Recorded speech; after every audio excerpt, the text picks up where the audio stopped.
From the heart of Madrid, where passion meets purpose.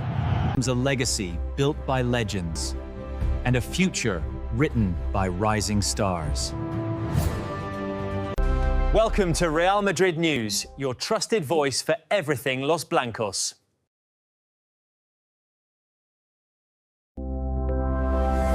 Here's what's making headlines in the world of Real Madrid today.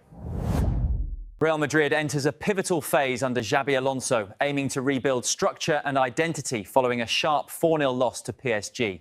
The loss has exposed critical gaps in the squad, prompting urgent calls for a midfield anchor and a commanding centre-back. Meanwhile, questions surround Vinícius Jr. His contract situation and inconsistent form remain key factors in Madrid's evolving puzzle. Young talent like Arda Güler continues to impress, earning praise from senior figures and symbolising Madrid's shift toward a more structured, balanced future. With icons like Luka Modrić stepping away, the club now faces the challenge of forging a new identity, rooted in balance, youth and stability. Now we break it down, starting with the defensive concerns and what Madrid must fix after that heavy setback.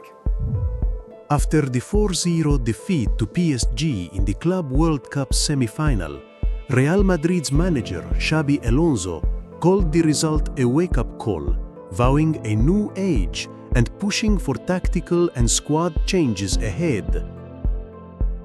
In a recent report, according to Fútbol España, it's noted that there's room for improvement, particularly in midfield and defense, with more signings likely before the new season begins. Reports suggest Álvaro Carreras is nearing a move to Real Madrid, while the club is also monitoring defensive options, including a possible addition at centre-back.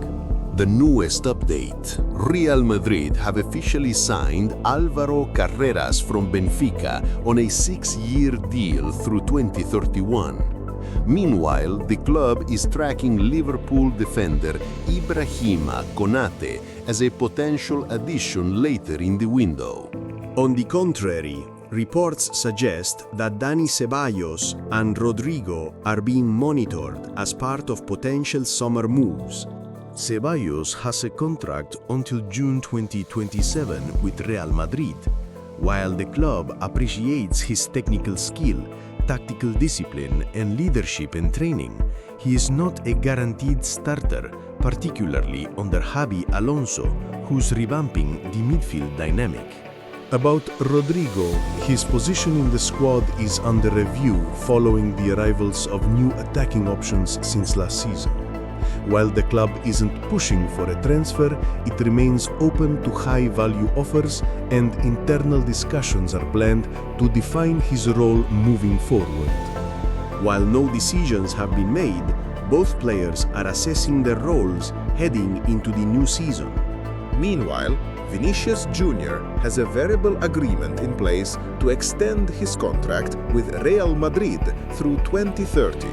While the deal is not yet signed, both sides appear aligned and the player remains fully committed to the club.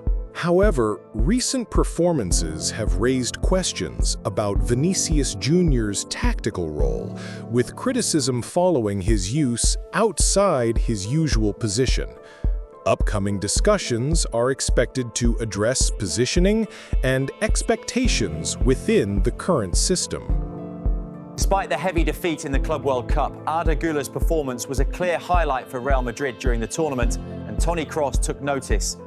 On his podcast, Kroos praised the young midfielder's intelligence and development, suggesting he should be allowed creative freedom if he understands his defensive duties. He also emphasized the importance of tactical structure and a solid back line to support Madrid's rebuild.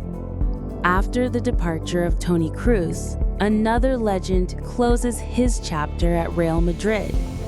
Luka Modrić has signed with AC Milan, officially ending a 13-year journey filled with 597 appearances and 28 major titles, leaving behind a lasting legacy in white. At the Bernabeu, Luka Modrić received a guard of honor and a standing ovation, marking the end of a remarkable journey. Xabi Alonso and Thibaut Courtois led heartfelt tributes, and even club president Florentino Perez was seen in tears. Modric's words, "This is not goodbye. This is see you later." As Real Madrid bids farewell to legends like Modrić, attention now turns toward the start of a new campaign. The club has requested a delay to their La Liga opener against Osasuna, citing player fatigue following the Club World Cup. And President Javier Tebas has denied the request, stating no force majeure applies under current RFEF regulations. The issue has now been referred to the RFEF's competition judge, who has asked for formal responses from all involved parties. The Players' Union, AFE, has been included in the process. Reports mention its interest in ensuring contract terms related to rest and prep are respected. A final decision from the RFEF is expected within 2 weeks, just ahead of Real Madrid's scheduled August 19 league opener. Wraps up today's news from the world of Real Madrid. From transfer moves to pre-season drama, we'll keep tracking every story as it develops. If you enjoyed this update, don't forget to like, subscribe and turn on notifications for more Real Madrid coverage every day. Thanks for watching and Hala Madrid.